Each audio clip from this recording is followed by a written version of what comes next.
Good morning, ladies and gentlemen. I am Jude Hizefa Okale. You're welcome to the program Eye on Corruption, the Nigerian Situation. Today, we are giving you this program under the auspices of the Global Coordination for Security and Democracy in Nigeria. We are reaching you from multiple social media platforms, YouTube, Twitter, and of course, the website. I am here today. I will be deliberating on the topic that borders on prerogative of mercy. The federal government of Nigeria recently granted presidential pardon to a number of people, notable amongst which are two ex-governors currently convicted for corruption-related cases. And for that reason, we will be discussing this topic.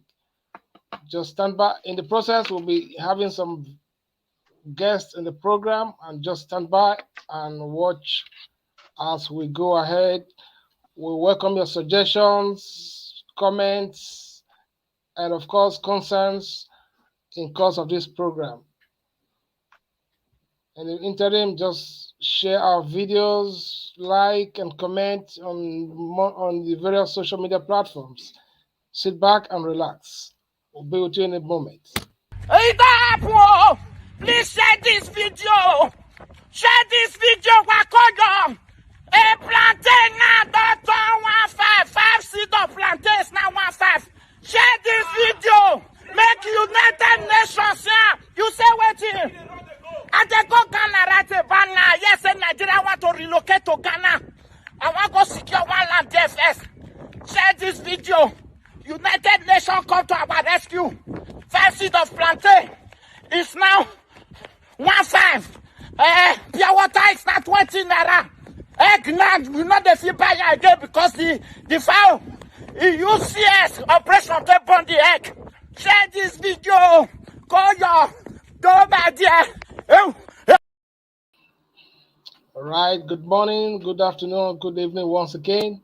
My name is Jude Hizefa Okale, and the program is Eye on Corruption.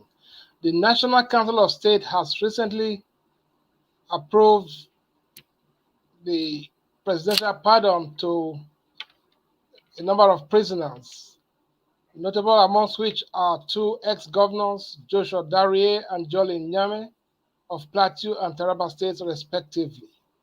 Granting of state pardon has become a routine carried out by the government regularly on some special days. Since the announcement on the 14th of April, there has been a tirade of reactions from different classes of the society who are vehemently against such actions. I wonder the criteria for granting such favor to these two ex-governors who have been convicted for corruption cases. These governors were selected out for criticism because the level of corruption in the country has reached a crescendo, and fighting corruption is what has brought this this present APC government to power. This action by a government that came to power through the mantra of fighting against corruption and has suddenly turned around to be an enabler of corruption simply sends an embarrassing and humiliating signal to the anti-corruption agencies who are daily doing their best to fight against corruption. So, going on with this discussion to me to this moment is Dr. Edmond Ike. I am going to bring him so that he can introduce himself very well and say hi to our guests. Greetings, my fellow Nigerians, and thank you, my brother Jude, for inviting me to your show. I'm happy to be here and to discuss this interesting topic. So thank you very much. Well, thank you, Edmond. I'm glad you showed up to let's rub minds on this very important topic. Nigerians of various classes and categories have at various times reacted to these acts by the federal government, granting state pardon to a number of prisoners. But what stands out clearly is the favor granted to these two politicians, ex or ex governors. People are seeing some political undertones to this action. Some others are seeing some religious or nepotistic, angle to this action by the President of the Federal Republic. What is your take on this? Is it that the the the party or the president is in his wisdom exercising his powers indiscriminately? What is the criteria for granting the pardon to these two corrupt governors who went through the Federal High Court, went through up to the appeal court, and a lot of state resources has been expended in prosecuting this trial for a long time, and successfully they were jailed, but to the chagrin of the teeming population of the citizens, they were just suddenly granted state pardon. What is your take on this? Thank you very much for the opportunity. Well, you clearly give us a little bit of preview of how these men were convicted, and they have gone through various court processes, even all the way to the Supreme Court and the Court of Appeal, before they were convicted, before they were finally convicted. And it is good to remind our audience that this conviction happened in 2018 for both criminals. They are criminals in my eyes. Those two men, as governors of Plateau State and Taraba State, they are both criminals, and they were convicted, and both of them were convicted in 2018. And they were charged of corruption, which allegation was brought by the EFCC, the commission that oversee all most economic crimes in Nigeria. So, and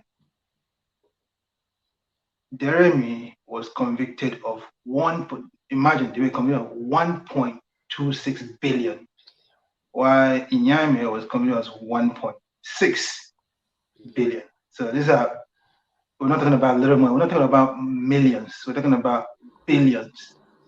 So these gentlemen, these criminals, stole public fund that is supposed to be used to better the life of the citizens of their state. If you go to Plateau State now, it's ravaged by insecurity, and this insecurity did not start this year or last year. It has started during their time as governors of those states. Taraba State is also nothing to write home about.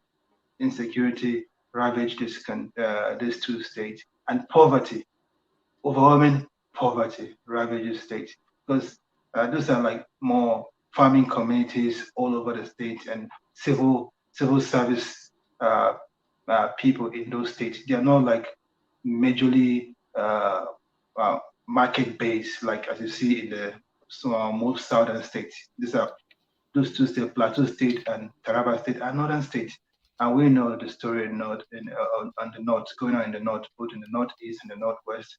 So, and these criminals had the audacity to siphon public funds meant for the betterment of the citizens, and they were convicted.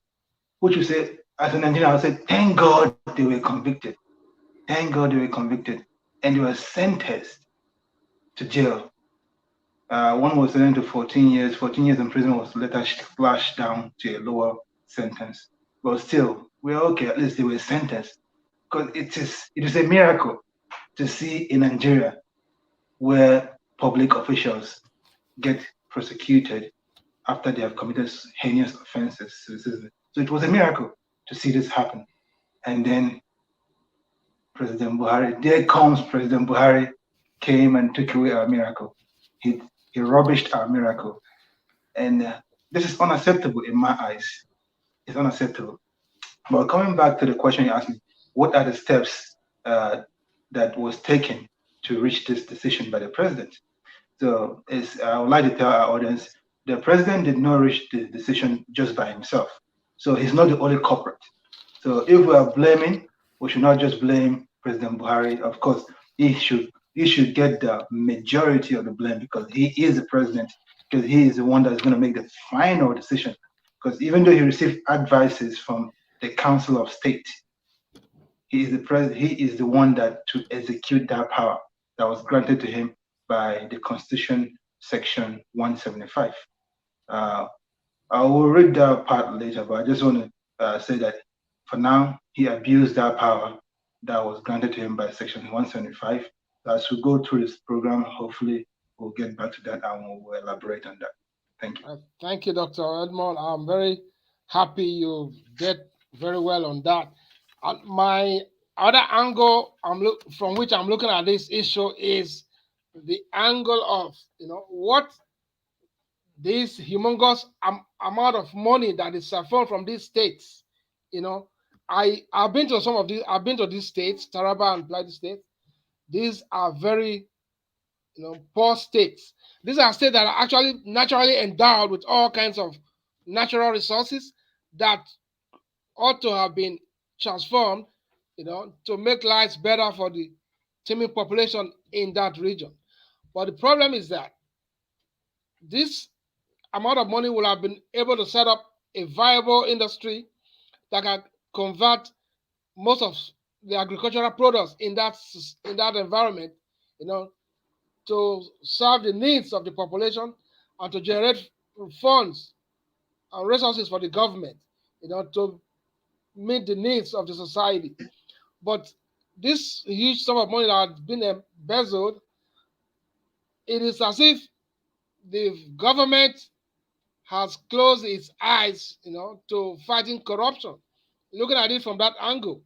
And it's so sad that even in the Council of States meeting, there are the former presidents who are in attendance.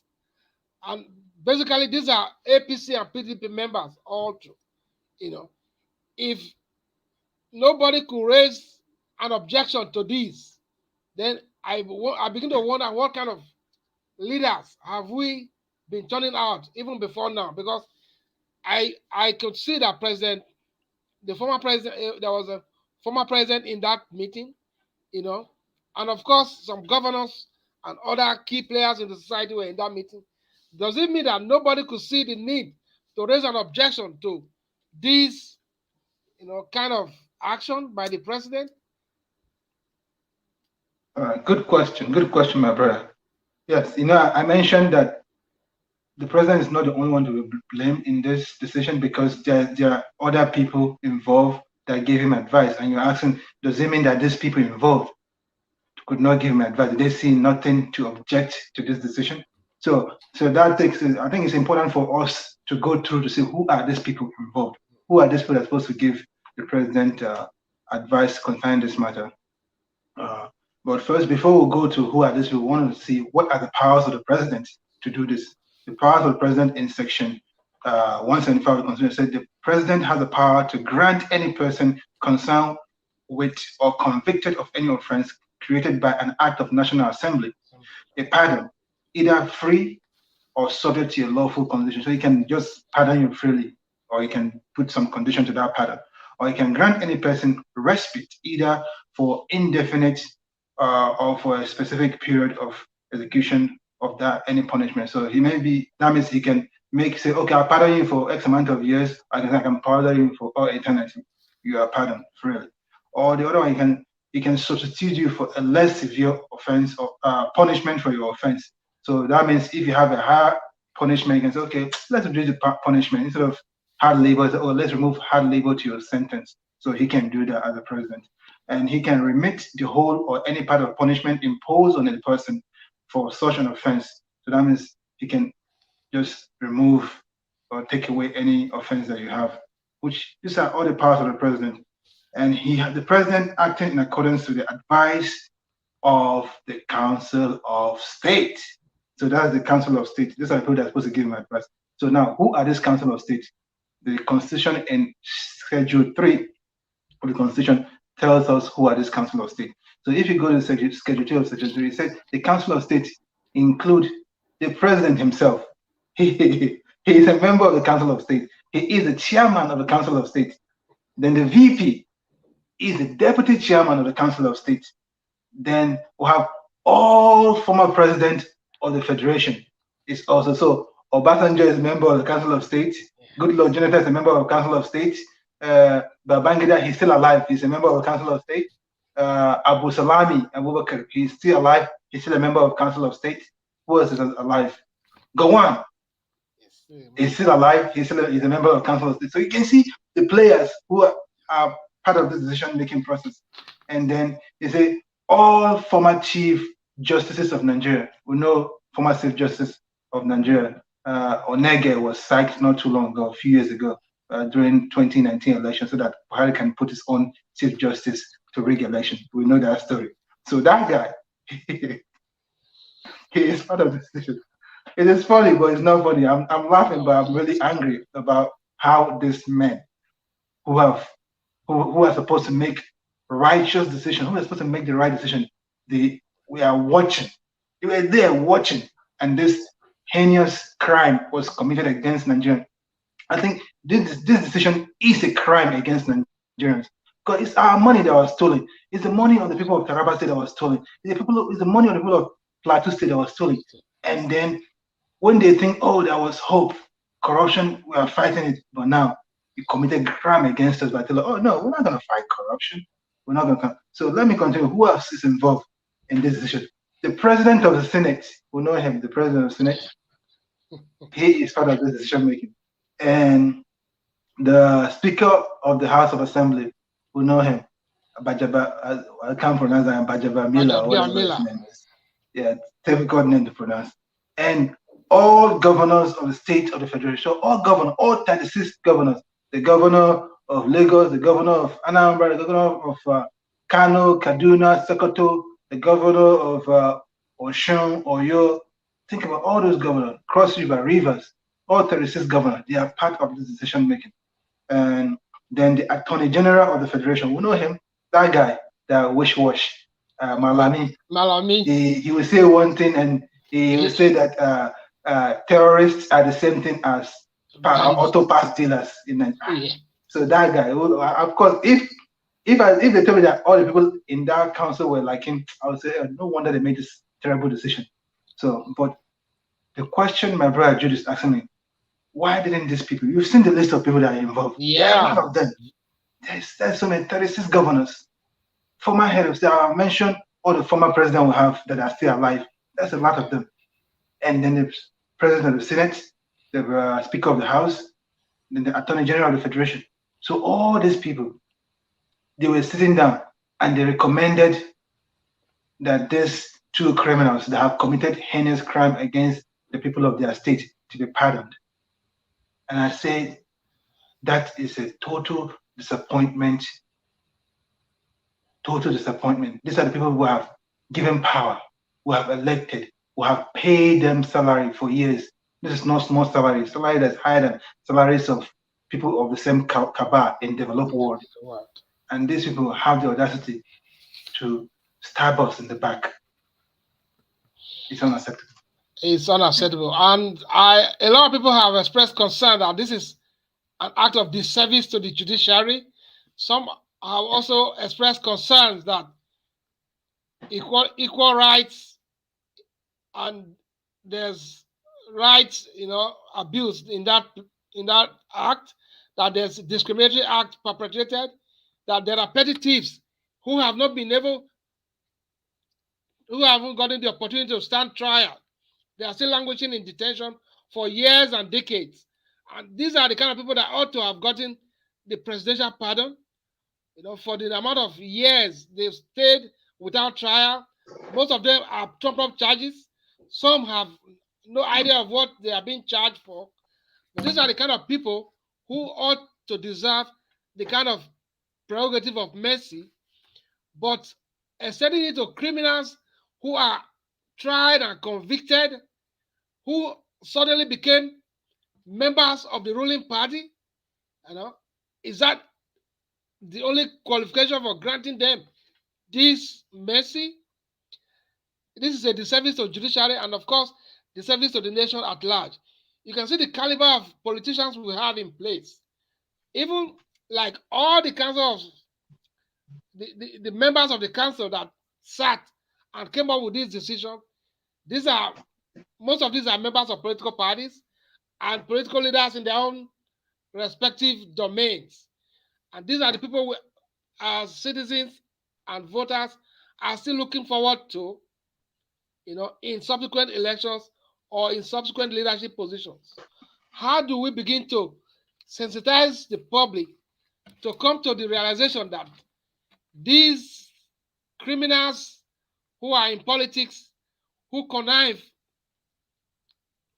to perpetrate this act of injustice to the nation, how do we begin to name and shame them so that the majority of the people will have this in their mind and be able to make informed decisions when it comes to electioneering processes? Thank you. Thank you for that opportunity, for that wonderful question. You see, you're right. We need to sensitize the public. We need to sensitize Nigerians to understand that this is all a game in the hands of these politicians. They know what they are doing when they pardon these criminals. Because, yeah, they are criminals, they are ex-governor, and they still have a large following, which is a terrible thing. It's a terrible thing that, yes, and this following are also these oppressed, impoverished, starved Nigerians. So these criminals still have those followings. And these political criminals or leaders, in quotes, know about this, know that this will have following. So they make deals. Okay, if we release them, election is coming up. They will use their influence and get their followers to vote for us. It's all about the upcoming election. It's all about the upcoming election. It's all political. Any decision made in Nigeria by this ruling class, is always a political calculation. Election is coming. They know those former governors because they are former governors. They are criminals, but they are former governors. They still have large followings, and they want to uh, bank on those large followings to capture votes to vote for their party so that they can keep power come 2023. So the message to Nigerians is that we should stop singing glory songs to criminals that impoverished us, that has kept us in perpetual poverty. It's high time we need to realize that these are our oppressors. We are suffering in Nigeria. Nigerians are suffering not because they don't have plenty. They are suffering because the plenty available have been taken over by these few corrupt politicians. So we need to know this and realize it. Don't say this corrupt guy, he steal the money from my region. Oh, it's from my side. So let me forget about it. Let me pardon him. Because that's what we think. Oh, he's a northerner. If he steal, oh, it's okay. We'll still support him because he's a northerner. Oh, he's a southerner. Oh, he's still, we'll still support him because we are southerners. We're going to support our southern brother. We need to get rid of these mentalities as Nigerians, as citizens of Nigeria. Just imagine, you remember James Buhari that looted the money of the Delta State, I mean, and tried to sneak out of the country wearing a female outfit. And he was sentenced in UK. And after serving his term in UK, as a criminal, he looted his state. Guess what? When he served his sentence in UK and came back, they were praising him. But the praise, who is singing the praise? Guess what? The people that were looted heavily, the people that were oppressed by him, they are the ones singing praises to him when he came back. So Nigerian mindset need to change. You need to realize these are your oppressors. You cannot be singing hallelujah songs for your oppressors. You need to be stoning them and tell them, we don't want to see anywhere close to the seat of power in our state, in our nation. That is my message to my fellow Nigerians living in Nigeria, because you need to wake up and realize these are your oppressors, and don't sing praises to your oppressors. Rather, cast a stone on them and tell them, stay far away from our leadership space. Thank you very much. We need to really name and shame these perpetrators and their collaborators who have impoverished the country to the extent that our citizens are pauperized to the level of losing their self-esteem, to to that level that they can't even make up minds to do what is right at the right time. I'll just play you a video of some of the reactions, of Nigerian stakeholders who are committed to making Nigeria great. They are all enraged, with the kind of decision to pardon these criminals. Judging by the amount of state resources used to prosecute these people, retinue of security operatives, amount used to fund the investigations, police and intelligence officers who were involved in all the activities to track these guys down, investigation, logistics, lawyers and judges that were involved from the High Court up to the Supreme Court level. Funds were spent in all these steps. Logistics and transportation expenses, numerous court sittings and proceedings. These all involve enormous funds, and man hours and remunerations for all these, steps. Now, it seems to be that all the funds, spent for all these activities for the years the prosecution took has gone down the drain. Another mismanagement on the part of the serving government. If you look at that is a wasted fund for nothing. If at the end of it these guys have been pardoned, just take a look at this video I'm going to show to you. Some of the reactions in anger by some of our collaborators. There in our constitution, the power to pardon, section 175 or so of the constitution, I can't recall the exact section, gives the president the power to pardon people in deserving cases. But I took exception to the pardoning or the reduction, whatever it is that they have done, of the two former state chief executives. And the reasons are very simple. One, the present government came to power, and one of the cardinal principles and mattress upon which Nigerians were misled or was led to electing that president is that he was coming to fighting corruption. And section 15 of Nigerian constitution put the burden on leadership of Nigerian people, government, to eradicate and fight corruption. Now, the two former governors were not convicted of petty thieves, were not convicted of any other offenses other than the rest, like the other persons. The other persons were people who were alleged to have either participated in coup plot or some other things like that. In the 1990s, Governor Darie, for instance, had his appeal dismissed in March 2021. Reverend Jolie Nyame had his appeal dismissed in February 2020. You are a student of just simple arithmetic. 2020, 2021 till today, how many years? Now, I'm worried and I'm upset that a government that came to power on the mattress of fighting corruption will accept an application from people who were convicted of corrupt practices while in office and then entertain such an application to the annoyance and irritation of all Nigerians, reasonable Nigerians who are not politically inclined. I'm a lawyer, and majority of us have risked our lives to support the government in the fight against corruption by taking some matters on the basis of pro bono. Now, why is ASU on strike?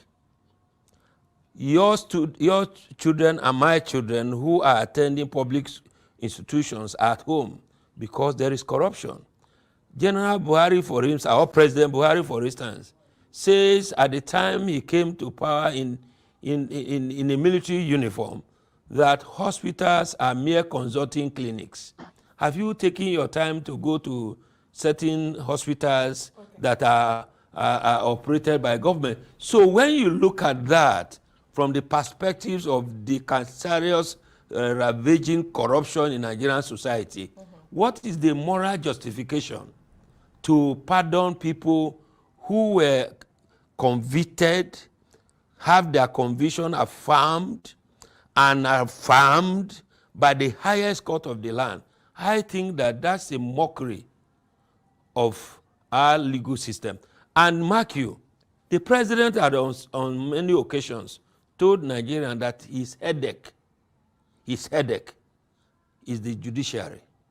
Yet the Nigerian judiciary, burning candle in the night without electricity, read through volumes of Marx documents, including evidence from people from advanced country who came to testify, lawyers risking their lives to prosecute these persons, and judges who have no any other kind of legions of security, but only security of God, took their time, look at these documents, convicted them, sentenced them to the deserving imprisonments under the law, and then suddenly woke up in less than 2 years to say you are pardoning those people.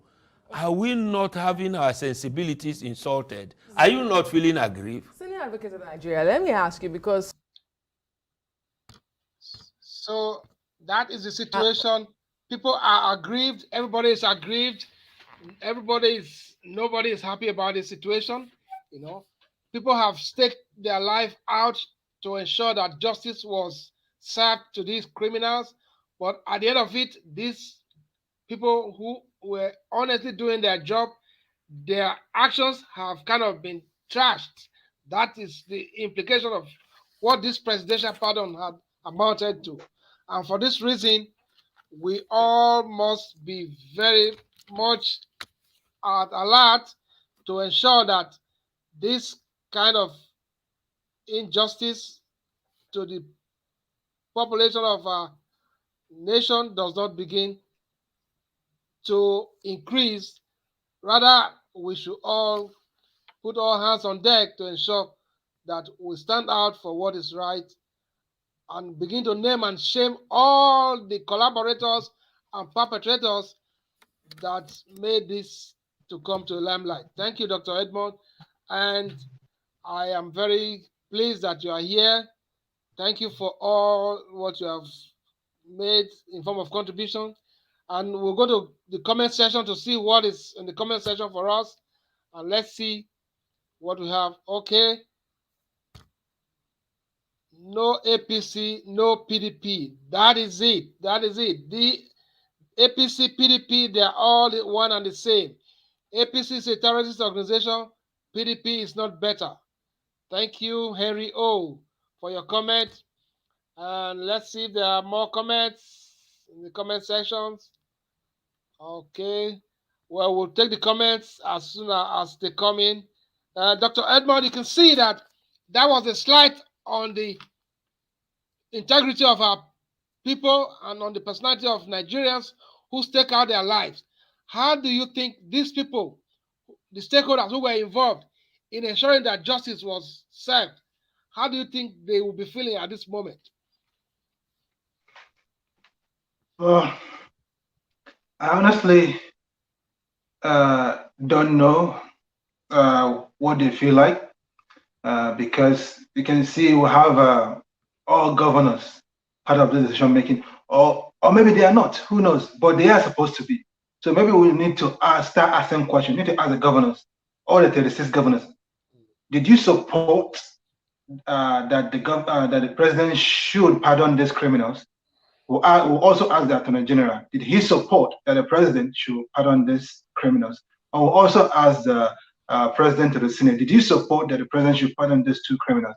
We'll also ask the former presidents like Goodluck Jonathan, Olusegun Obasanjo, Babangida, Abu Salami Abubakar. Maybe we should ask them, were you part of this decision really? Or did the president make the decision by himself? Yeah, the constitution said these are the people that are supposed to be part of the decision making. But you know, sometimes some people will ignore people that are supposed to be part of the decision making and then make decision all by themselves. So we need to we need to ask these questions because this is unacceptable. It is unacceptable. The minister, the barrister, the lawyer that you played on the video said it really clearly that this government came on board. They seized power, shouting they were going to bring change, they're going to fight corruption, right?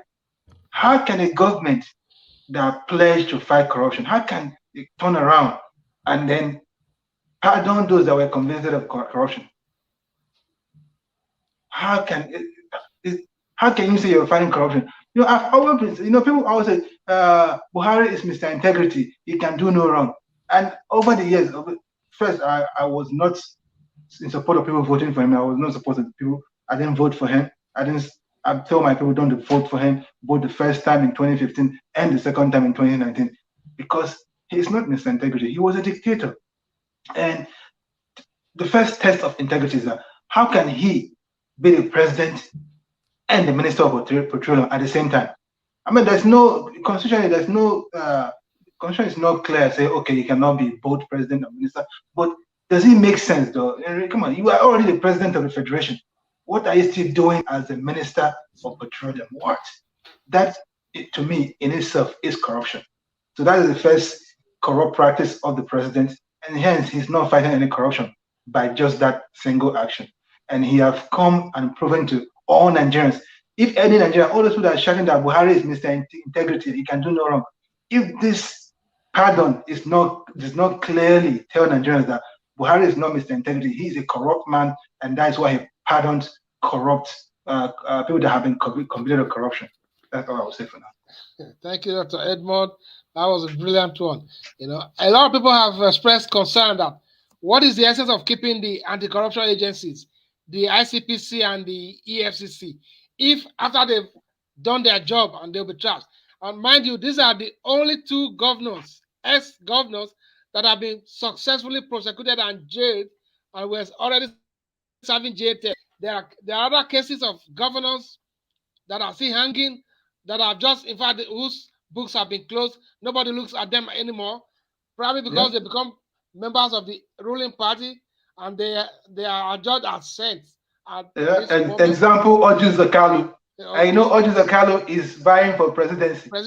He has a corrupt cases that have not been resolved. Yeah. So don't be surprised. And what party does he belong to? He belongs to APC. Of course, the ruling party. Of course, and anybody who was already having his case in court, the moment he crosses to the ruling party, your sins are forgiven. Go and sin no more. That is the slogan. No. No. Go and sin no more. Go and sin more. Okay. Because go and sin more. Your sin has been forgiven. You have license to sin. You won't be convicted. That's what they're saying. Mind-blowing. You have license. You committed crime. Oh, you're good boy. Go commit more crime. That's what they're saying. That's what Buhari just said. It is mind-blowing, man. It is mind-blowing, and we need to fight against all these injustices in our society, and we need to begin to do more. How do we fight those? We'll fight it by voting the right leaders. Yeah. Time I got enough is enough of collecting money and selling your vote. Enough is enough of singing hallelujah to corrupt politicians. It is time for us to look closely, pick the people. We are not blind. We see people who are doing good in the society. We see people who are genuinely building people up, building industry, doing a lot of work for them. These are the people we should vote for, and not people that you clearly see this guy have a criminal case and you're voting for him. Anybody that have criminal case should not be voted for. Simple. This is a basic test, basic way to decide. Does he have a criminal case? Does she have a criminal case? Oh, there's no need to vote for him. There's no need to vote for her. So that's a simple test. Now, there's a comment from Prince Osamuime. Osamuime said, Nigerians should open their eyes to see that they are being led by criminal gangs disguising as politicians. That is true, Prince. Thank you very much for that. Yes, Nigerians are being led by criminals disguising as politicians. The earlier Nigerians begin to realize this, the earlier we are able to stem the tide of criminals posing as politicians or leaders in our communities. We should begin to name and shame every criminal element in our society, because That's the only way we can begin to stem the tide of criminality in governance. Any politician that is corrupt, any politician that has nothing to offer, has no business being a leader in the community or in the state or in the federal level. Thank you, Prince Osamuyime. Before we go on, I just want to play another video on the reaction by some of our patriotic Nigerians in this guy. Let's just have a look at this. Former Governor of Plateau, Anjoli Nyame, former Governor of Taraba State by President Muhammadu Buhari. Nyame was sentenced to a 12-year jail term for diverting 1.64 billion naira during his tenure as Governor of Taraba State, while Daire received a 10-year sentence for a 1.126 billion naira fraud. Well, on Sunday, the governor of Rivers State, Nyesom Wike, described the state pardon as a disservice to the judiciary, alleging that the two former governors were granted pardons so they can help the All Progressives Congress in the forthcoming general election, while senior advocate of Nigeria, Femi Falana, called for equal rights for criminals and for all petty thieves to also be released from jail. Let's take a listen before we take some reactions. A man came to power and said, I'm going to fight corruption today. Now, the only two governors that have been jailed, you now say you want to pay after stealing billions of naira. And somebody asked me this morning, Mr. Falana, what is your reaction? I have no reaction. So what do you mean? My reaction is that all criminals, all thieves, all petty thieves in our prisons should be released. All. You know why? You know why?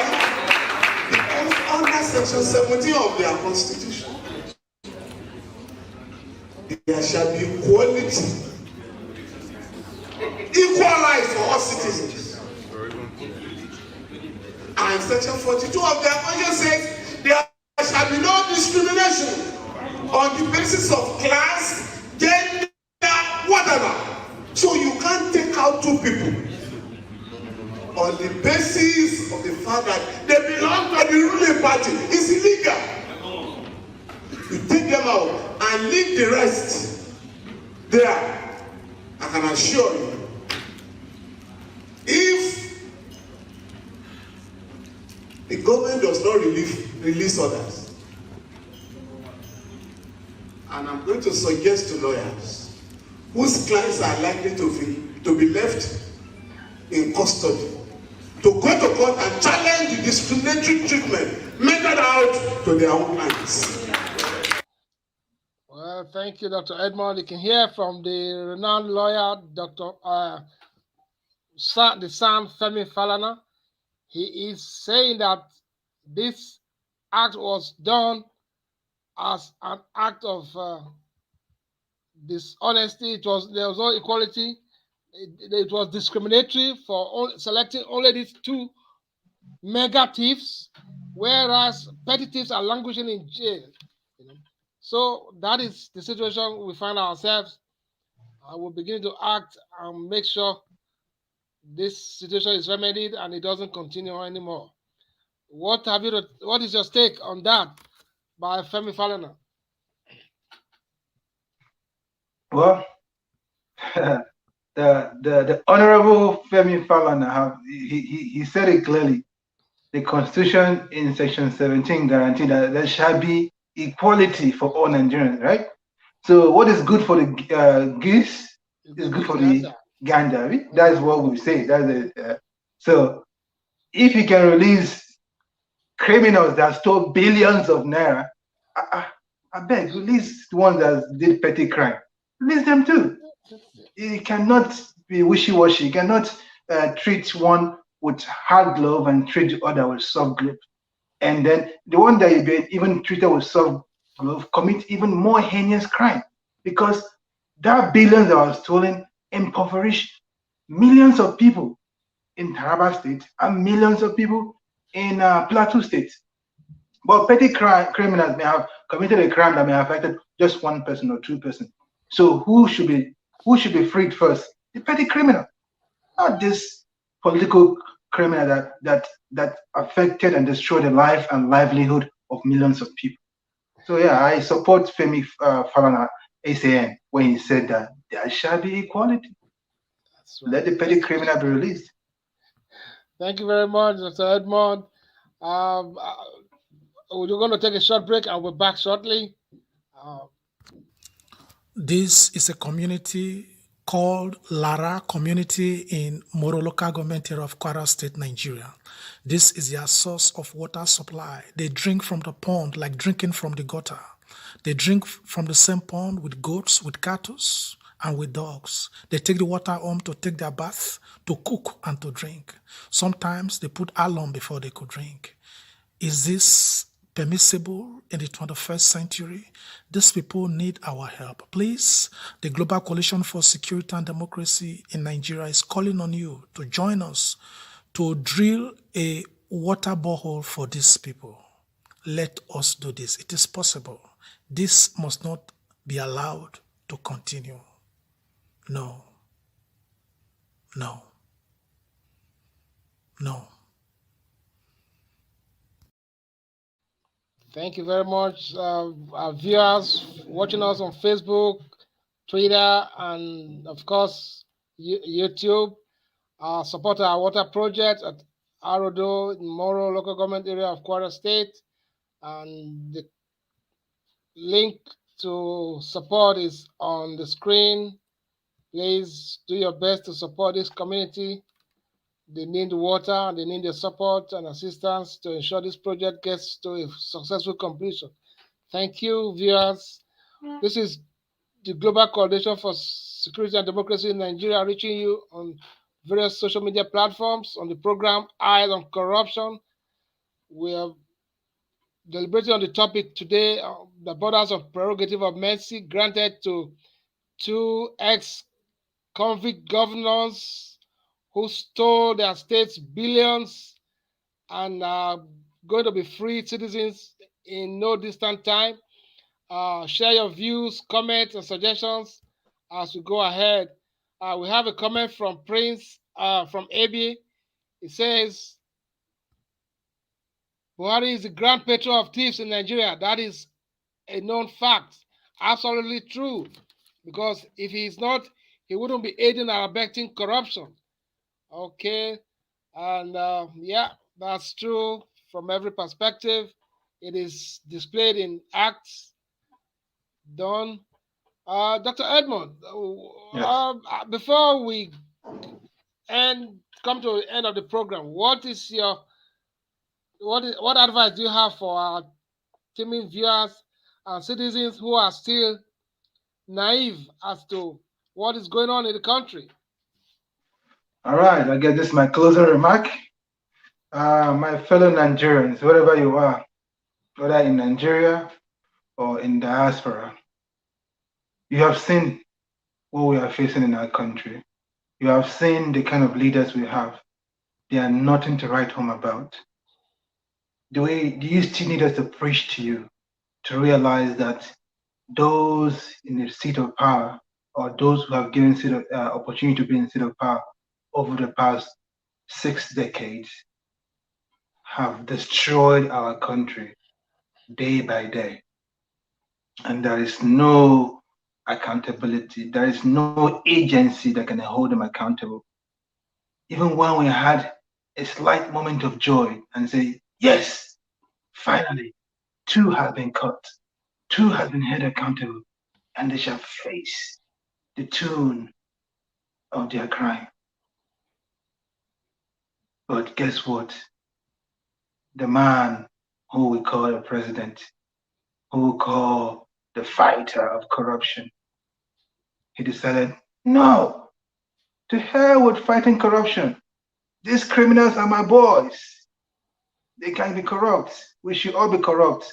Let them go. Free them.